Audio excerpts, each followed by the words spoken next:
میرے حضور کی تو کوئی بہن نہیں تھی، لیکن جب حضرت حلیمہ سعدیہ کے ہاں حضور گئے تو وہاں حضور کی ایک رضائی بہن کا تذکرہ ملتا ہے جو حضور کو لوریاں دیتی تھی، نام شیمہ تھا۔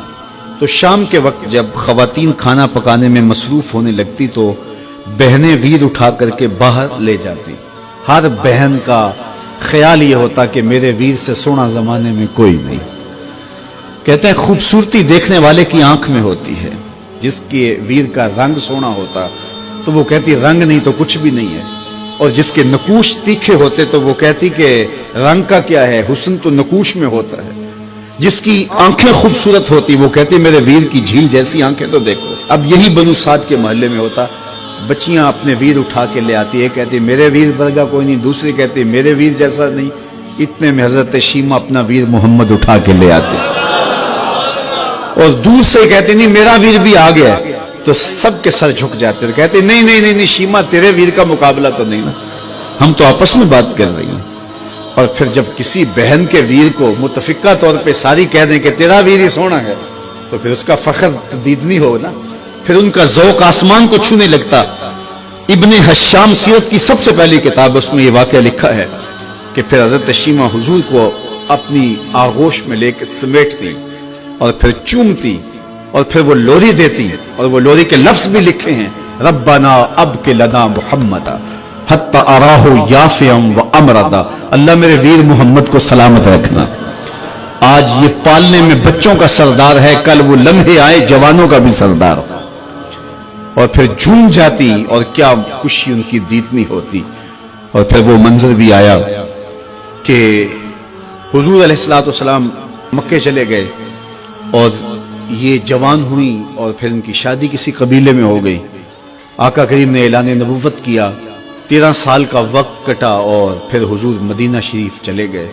جب غزوات کا سلسلہ شروع ہوا تو جس قبیلے میں شیمہ کا نکاح ہوا تھا اس قبیلے میں مسلمانوں کے ساتھ ٹکراؤ ہوا تو اللہ نے مسلمانوں کو فتح عطا کر دی۔ تو اس قبیلے کے لوگ قیدی ہو کے حضور علیہ السلام کے غلاموں کے ہاتھوں گرفتار ہیں۔ تو یہ اپنے قیدیوں کو چھڑانے کے لیے قبیلے کے سردار ایک ایک گھر سے فدیے کے لیے رقم جمع کر رہے ہیں۔ چلتے چلتے شیمہ کے گھر بھی پہنچے جو کہ ایک عمر کا حصہ گزار چکی تھی، اور جا کے کہا کہ اتنا حصہ آپ کا بھی آتا ہے۔ کہا کس لیے؟ کہا وہ جو لڑائی ہوئی ہے اتنے ہمارے بندے گرفتار ہو گئے تو ان کو چھڑانا ہے۔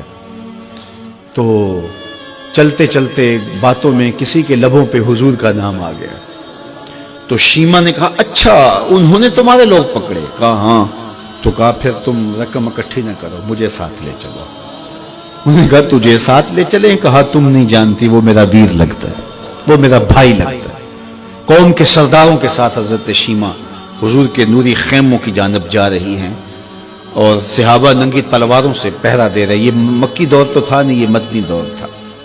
اور شیمہ قوم کے سرداروں کے لے کے جب آگے بڑھنے لگی نا تو صحابہ نے تلواریں سون دی، رک جا اے دیہاتی عورت، جانتے نہیں آگے کوچہ رسول ہے، آگے بغیر اذن کے جبریل بھی نہیں جا سکتے، تم کون ہو؟